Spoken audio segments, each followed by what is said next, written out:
Hello, and welcome to the Impostor Syndrome Files. I am so glad you're joining us. My name is Kim Menninger, and as a women's leadership coach and a lifelong sufferer of imposter syndrome, this topic is really important to me. I have heard so many imposter syndrome stories from the women around me. The crippling self-doubt, the feelings of being a fraud, the fear of speaking up, the disconnect from others. I've also heard the inspiring ways in which women have managed these feelings, the ways in which they've stood up to self-doubt, sought out support, and come through on the other side. I started this podcast because I want to share these stories with you. Too many of us suffer in silence.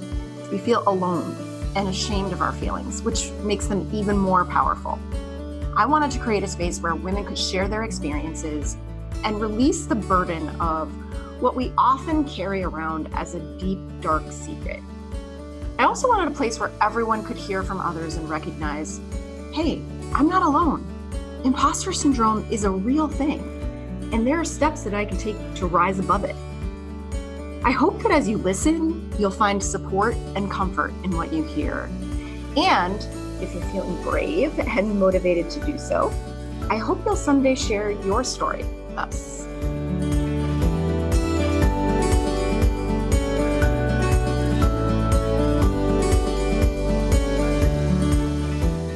Welcome, Amma. Thank you so much for being here today. I would love to start just by having you briefly tell us a little bit about yourself. Sure. My name is Amma Marfo. I am a speaker, facilitator, author, and occasional digital marketer. I wear a lot of hats, as many people who work for themselves tend to. Based in Boston, I've lived here for about 7.5 years, and my background's in higher education. So before that, I spent close to a decade on college campuses, working with students, faculty, and staff around areas of leadership, group dynamics, and now I've kind of taken those lessons and that experience into a new venue of helping people figure out how that benefits their work, benefits their leadership as students, all of those things. Excellent. So I'm sure you're no stranger to imposter syndrome, not just personally, but I'm sure you probably see that around too. What does it mean to you when you hear that term, imposter syndrome? Well, I think it can mean a couple different things. So I know initially for myself and for a number of other women that I've worked with and spoken to, it's that feeling of, how did I get where I'm supposed to be? Or how did I get here? Even if it is something that you earned and that other people have kind of assessed you as worthy of, qualified for, all of those things. And that sneaking suspicion that people will find out, oh, I don't know what I'm doing. Someone is going to find out, and all of this is going to fall apart when they do. So I think some of it is not just that feeling that you're not where you're supposed to be, but also kind of encompasses those things that you do to cover what you feel like you might be hiding. Mm-hmm. And then increasingly, as I speak to more Black and brown women, recognizing that some of that is less about feeling as though you're qualified, which a lot of them do identify that they are, rightfully so, but also kind of the possibility that other people aren't going to see you as qualified, even though you are, because you might not fit the space that you're in. So I think depending on who's speaking about it, it can mean different things and manifest itself in different ways. That is such an important point. I'm really glad that you raised it here. I think that's a really great perspective to bring to the conversation that I'm trying to have here on this podcast. Can you say a little bit more about what that experience looks like for women who are feeling that sense of doubt that others are seeing them as qualified? Sure. I mean, I think about the statistics that keep coming out year after year that among the highest educated populations in the country is Black women. And the fact that we see so few of them in positions of leadership kind of speaks to when evaluations of performance are coming up, or what someone who succeeds in an organization, quote unquote, looks like, recognizing that there aren't a whole lot of people that look like them. And that feeling can come from people who kind of say, oh, well, this isn't a fit, or it doesn't seem like how we've been doing things. And recognizing that a lot of those mindsets and a lot of those norms and traditions ultimately leave you out of spaces that you're qualified to be in, rooms that you do have what it takes to participate in meaningfully. So it's a different type of imposter syndrome, but I think it matters too, because it's not a matter of us doubting ourselves. It's doubting the capacity of the people around us to put us in those rooms where we can have an impact. Wow, again, that's a really good point. I'm curious, obviously there's no simple fix for this, or we'd be doing it already, hopefully. But what are you seeing in terms of women's approach to this? So the challenging part about what you're describing is that when we talk about imposter syndrome from an internal perspective, there's a little bit more that we can control, right? Because it's internal to us. And when we're talking about limiting beliefs and mindsets, we can do some work on ourselves and hopefully make a change in our own confidence level and our own experience with self-doubt. When we're talking about this from more of an external perspective, where it's not me, it's the people around me, what options are available to women who find themselves in that situation? It's a profoundly challenging thing, because any situation where people who are marginalized for whatever reason, be it women, so based on gender, based on race, based on sexuality, all of those things, there's this odd position that you're put in wherein you're both the victim of whatever challenge is being placed and also increasingly and maybe unfairly being called upon to solve it. So I think occasionally it's about drawing attention to those who do ally with you and say, this is the situation. How can we kind of utilize and collaborate to use that influence to start to make change? Because it can't just come from those who are impacted. It has to come from people who have a little bit more power, have a little bit more influence, that can see the benefit of that dynamic changing. So within organizations, it's really about kind of building those relationships and allying with those people around you who are on the right side of it, and having them help move other people over in a way that your voice might not be heard with as much gravity, as much influence, that sort of thing. So that from an internal perspective, I think that's among the easier ways to do it. I think increasingly we're also seeing women go out on their own and build things on behalf of other women.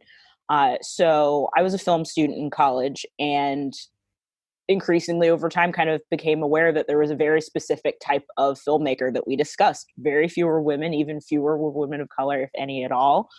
So seeing things that Black women directors now, like Ava DuVernay, are doing, where they're building production companies, and the productions that they're creating are increasingly bringing on women who would have been overlooked otherwise. So being able to build something of your own and kind of creating that spot in the world that you wish it existed for you, that's also an approach that's being taken. And again, we're seeing a large rise in Black female entrepreneurs because of that. It's easier in some ways to build your own thing than to try to change the thing that already exists, which has its demoralizing points, but I think people are doing such incredible things with it. Arlen Hamilton's another one, with VC funding for marginalized populations, and just kind of letting people with good ideas who are being discounted by other VC firms have the money that they need to make change.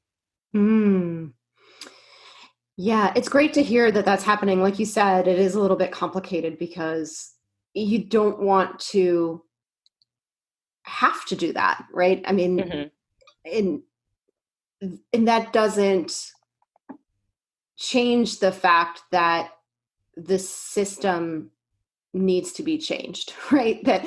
And so we don't want to send a message that we're walking away entirely from the system, because there are a lot of people who don't have that option and who still deserve a rightful place in the existing system, right? So I think what you're describing is great in terms of creating more visibility and opportunity for people. But at the same time, also, when you brought up the point about having conversations with allies, I think that's another really great point as well. If you are in a position where you are part of an established structure and you're experiencing this today, how can you leverage people around you just to even make them aware of something that they may not even know is going on?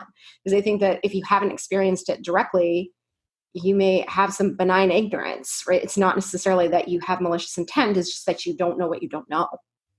Yeah, I've had that conversation with a number of people about it not necessarily being deliberate that some of these things are overlooked, but how can you then decide how to bring those things to people's attention while also recognizing that it's a profoundly difficult thing to bring up for people who are getting new knowledge that might challenge what they're very comfortable with, and also recognizing that it's not without the possibility of impact for yourself, right? Which is a profoundly difficult thing to have to go about, recognizing that your standing in an organization could be impacted by the types of things you bring to their attention. But I'm also a huge proponent of people building support networks for themselves, including people outside of their organizations. So things like sister circles or support circles, mentorship and sponsorship. So having other people that can kind of galvanize you, going back to that original definition of imposter syndrome, the people that can say, no, you do have what it takes to do this, and kind of pump you up for having those tough conversations. And also knowing who to have them with, like who is likely to respond in a way that is positive and constructive, and then can have a positive and constructive conversation with other people. So kind of knowing where those battles can and should be picked and can be done so productively. Do you have any thoughts on how, if someone's listening right now and they're thinking, I'm identifying with what you're saying and I'm not quite sure who that person is, do you have any thoughts on how they could go about identifying a potential resource internally to start that conversation with?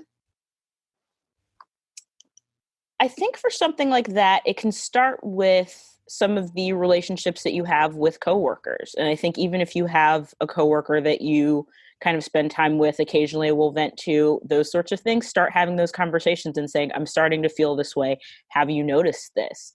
If they haven't noticed it, being able to say, well, for example, this is the experience that I'm having. And it can start with more kind of like social conversations and things that we're accustomed to having. And then as people kind of start to see your perspective and impact how you work, especially if your work is valued, recognizing that having what you need to be successful is also another piece of that conversation. So yeah, kind of picking where natural relationships stand out. And again, I recognize that there are people that work in organizations where they feel profoundly isolated. And that's where I feel like going outside might also be helpful. So it's like, you're not crazy and there might not be anybody where you are, but other people do feel this way. Yeah, that's a really great point too, is getting that external support system in place for your own confidence level, like you said, to remind you that, yeah, you absolutely have a right to be where you are, and also to provide you with additional support that you may not be getting internally, or even just different ways of thinking about how to approach internal situations. Because sometimes when you're on the inside, you're just so close to it that you don't see it from a distance in the way that others can. That's very true. One of the areas that I speak about a great deal is creativity. And a big part of creativity for me is being able to push out of your familiar surroundings or places where you're typically going for information to see how other organizations, other industries, other fields are addressing the problems that you're seeing. So I think a big part of that is talking to people who maybe have no idea the dynamic of where you work, no idea the nature of the work that you do, and saying, this is the situation. What does this look like where you are? And sometimes some new types of solutions that we don't think about because we're so entrenched in our environments can come to mind from being open in that sort of way. Yeah, that's a great idea, because even if things are going well, or you think you have a supportive environment, you don't know what you don't know, right? You don't know that there aren't other things going on in other organizations that would be great to bring back. So everybody can benefit from that. And you can also be of service to others by sharing what you're doing and what's working well for you. Absolutely, especially if something is going well, especially if demonstrable change has been possible for your organization. Even if those circumstances are a little bit different, of course, you're not going to be able to replicate things from one organization to another, but it starts to plant seeds to say, this particular conversation might not work with this analogous person at my organization, but maybe their assistant could help, or maybe somebody in my office who worked in one department before works somewhere else now could start to let me know how it would make the most sense to approach those people. Figuring out where that information can come from is a good way to start thinking about it. So we're not going to be able to replicate one program across a number of different places, nor should we, but it might give clues about what that type of change could look like at your organization and how to get the ball rolling. Absolutely. Now, tell us, if you're comfortable with this, a little bit about your own personal journey. Has imposter syndrome been a challenge for you at all? It definitely has. I think about it in a lot of ways when I'm speaking to new audiences. So because so much of my network is based in higher education, when I first started speaking and facilitating, a lot of those talks were happening on campuses with students, which I was very comfortable with because that was who I'd been working with. But as I started to find corporate organizations and nonprofits who wanted me to speak to, for lack of a better term, actual adults, that was a little bit different for me, and starting to think about, will the information that I'm sharing resonate? Are they going to want to listen to it from somebody who, being fully aware of how I look, might look younger or be younger than a lot of the people in those rooms? So there was definitely a sense of imposter syndrome when I started out there. And what did you find helpful? Because obviously it didn't stop you. You continued to pursue that path and you're doing really well today. What were the strategies that you used or the mindset shifts that you had to make in order to push through some of that? So I am very much a learner. I pay a lot of attention to like logic and input and a lot of information. And it ultimately came back to something that I had learned when I was on campuses, which is the number of students that we touch through leadership programs is relatively small compared to the number of students that we would hit on campuses, which means for a lot of the people in those rooms, even if that opportunity existed on their campus, most of them had never heard what I was talking about. So it's new information to them. I was always worried, oh, well, it's going to be too elementary for them or they won't understand it. But recognizing for how many people it was actually brand new, they'd never thought about it before. That's where I thrive, being able to introduce people to concepts that they can then incorporate into their lives. And realizing that was just statistically more likely than I originally thought it was. It's kind of like a cold and calculated way of thinking about it, but the numbers really helped. I think that's great. And it also sounds like you are really tuning into what are the strengths that you bring and that your message brings to these audiences, as opposed to having an imbalanced focus on the negative, the anxiety, the worries about how you're going to fail. Right. And I also think, too, seeing a lot of speakers over my time, both people that I had seen do training, people that I work with that do training, recognizing that my style is a little bit different. Just being somebody that likes to have fun with her presentations, likes to make them interactive. I do have a background in comedy, so I like to make it a little bit more fun. If nothing else, it'll be something that people haven't seen before. And then again, going back to the intersections of my identity, recognizing that while some people might not respond to the message because it comes from me, there are probably people in that room that need to hear it from somebody that looks like me. And that could be intimidating, but I kind of chose to instead take that on as a charge. Like, who needs to hear the message the way that I deliver it? And how can I get into rooms where I get to share that? I love that, because imagine that you diluted yourself and your message to try to please everyone, so to speak, right? Then you would have a far less compelling message and approach, and you would miss that opportunity to connect with the people who really want to hear your story from you. And I think that's a challenge for so many of us, particularly as women, is that we're so afraid of what will happen if we don't connect with a certain percentage of our audience, that we miss out on all of the great opportunity that exists to connect with the people who truly do want to hear from us. Absolutely. And it takes a lot of practice. Like, I think about the number of times where something will be advertised really heavily and I'll arrive at a site and there are maybe 6 or 7 people in a room. And I've definitely been on the side of the event organizers who are super embarrassed and they're not really sure what to do. And I've really gotten to the point of where I need 2 people. If one person shows up to this event, you can send them home. If 2 people show up, we can still have a great conversation. And I found some of the most impactful conversations that I've had, where people have followed up and said, this really helped and here's what I did as a result of it, have happened when there were 4 people at an event. So I love being able to pull from the energy of really packed rooms, but I've also found a way that I can be really effective with small numbers too. I love that too. And I would agree with you, having been in similar situations myself. And I think when you are the organizer, there's always this sense of shame that you didn't bring out these large crowds. But as the person who's doing the presentation, the workshop, what have you, it's possible to create connection with all different sizes of groups. And the dynamic really depends on the engagement of the people who are there and our willingness to be really open and vulnerable with them. So it's not the audience size that matters. I think that's such a great point.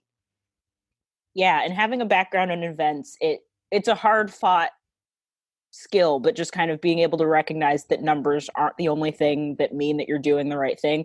Like it could be 4 people in a room, but you can tell one person's with you, like that attentive head nod that we kind of always chase after. And I was like, even if one person's doing it, like that person's going to have a materially different experience from having talked to me.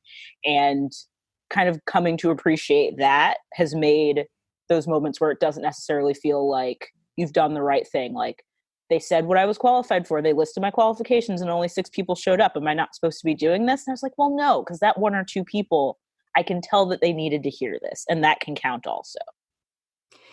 I also think that it takes a certain level of confidence to see it that way, because if our focus is on being popular, if our focus is on being liked, right, and then we measure our value in terms of the number of people who show up, that can have a much different effect on how we see ourselves and how we then in turn show up for the people who do make it. Right? Yeah. So it takes a certain amount of self-trust and a belief in our value to be able to show up fully for whoever's in the room. It does. And it's not easy. And I also find that, and I'll tell anybody that's ever working on their own, but also really anybody that has a message that they're unsure of, is finding the people that believe in what you have to offer and can reliably believe in you even when you don't. That's been really powerful. Like all the memes that pop up about like every strong or powerful woman has a text thread of women hyping her up. I have multiple. One's family, one's friends, one's a mastermind group. But having those spaces where you can kind of plop down on the couch and just text people like, this one was hard. And then people would say, that doesn't mean that it's not for you. It doesn't mean that you're not good at it. It just means that today was hard, but you have what it takes to keep going. Having those people that kind of believe in you even when you don't, I think that's tremendously important.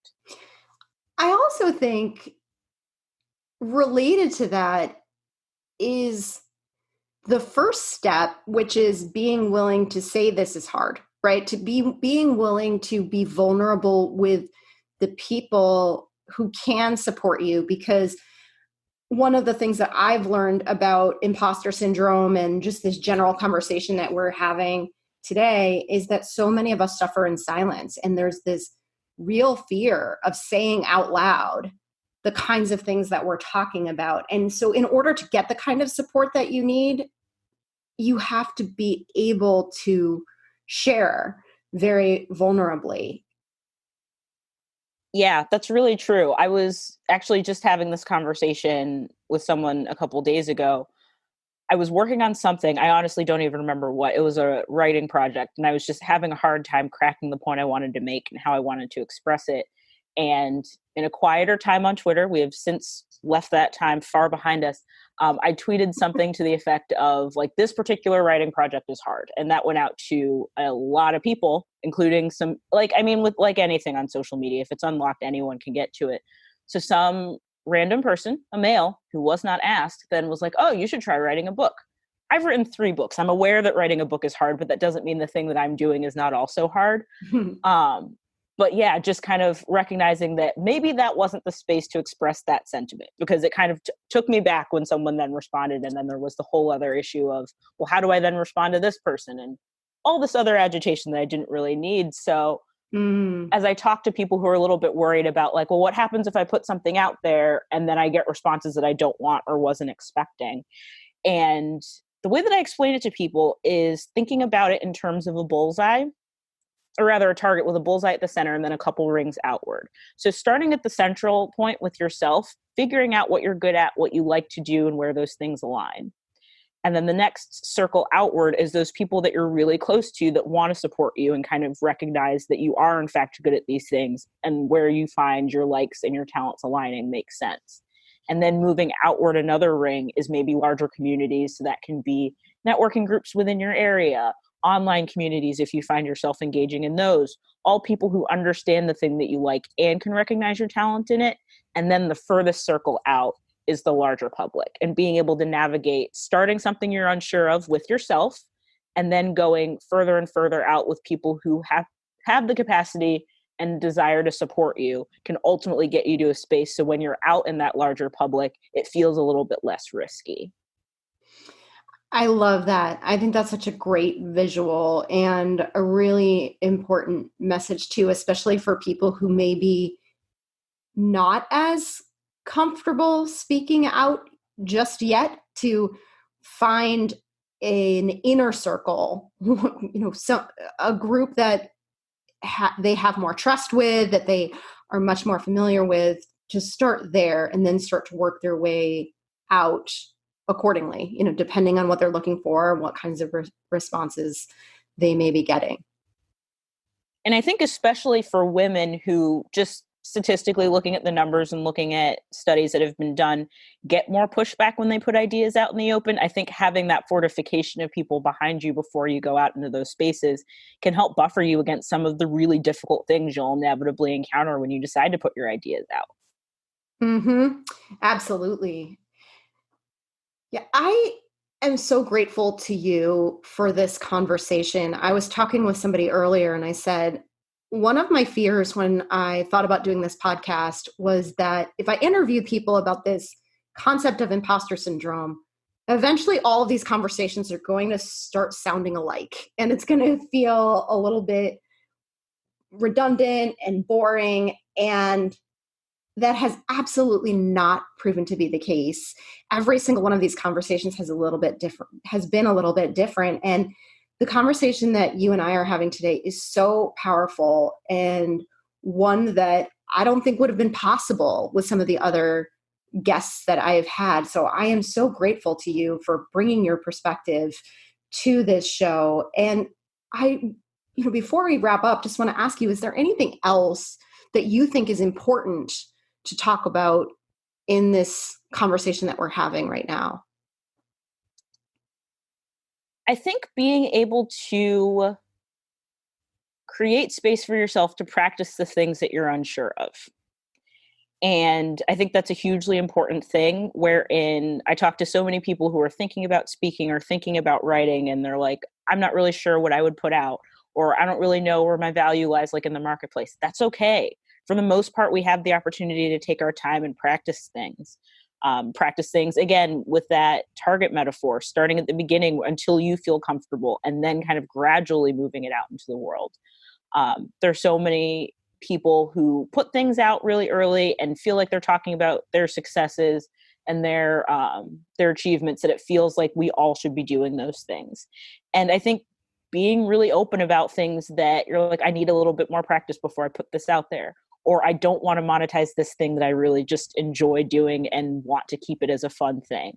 Or maybe there's something you think you quote unquote should be doing, but actually don't like doing, then don't. I think it's a far more individualized pursuit trying to figure out these things that we love and how to share them with other people.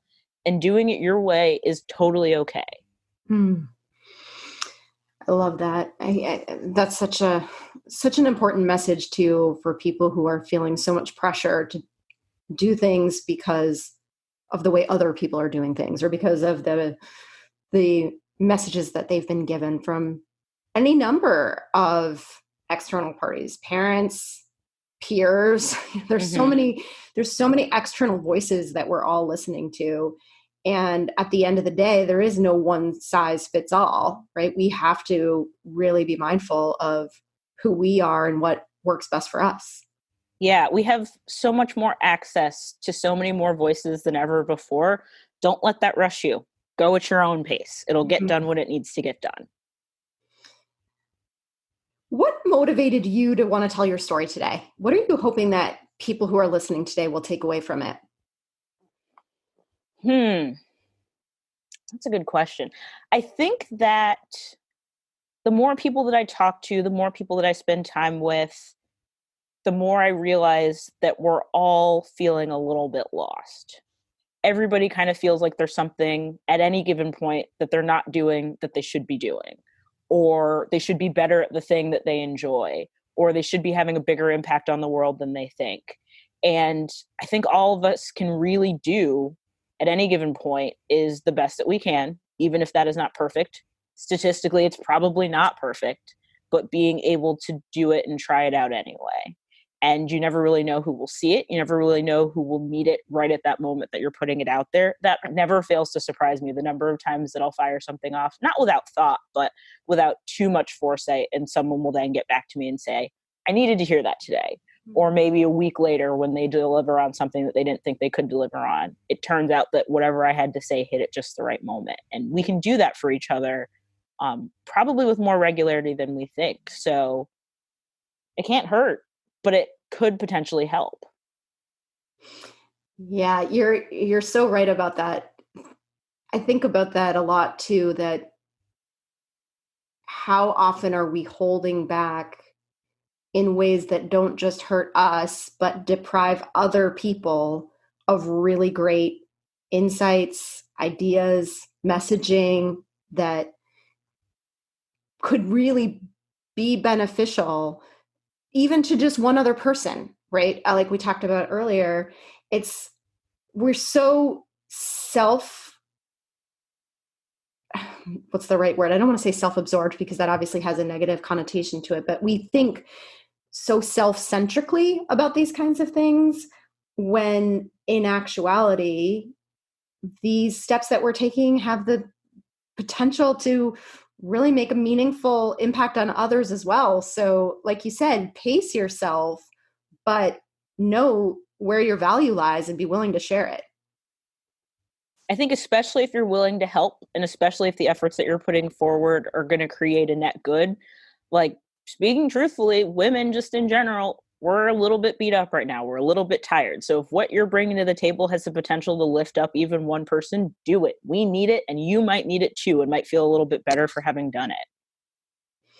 I think that's such a great place to stop. Again, Amma, thank you so much. This has been such a great conversation. I really appreciate your taking the time today.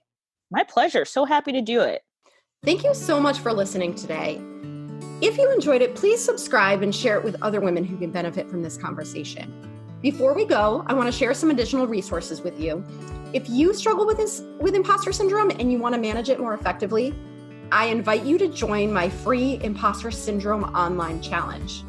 Every day for 7 days, you'll get an email with self-reflection questions and exercises to help you better understand your own experience with imposter syndrome and how to navigate it more effectively.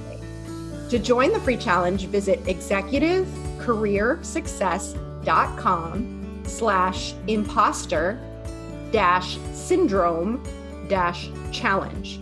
When you sign up, you'll immediately receive your first message. Also, if you're interested in joining a community of women who engage in candid conversations that generally aren't happening elsewhere, I invite you to join my Leading Women discussion group. On the first and third Thursday of every month at 12 p.m. Eastern, we meet virtually over Zoom to talk about questions or challenges related to career management, leadership development, and any other relevant topics such as imposter syndrome and confidence.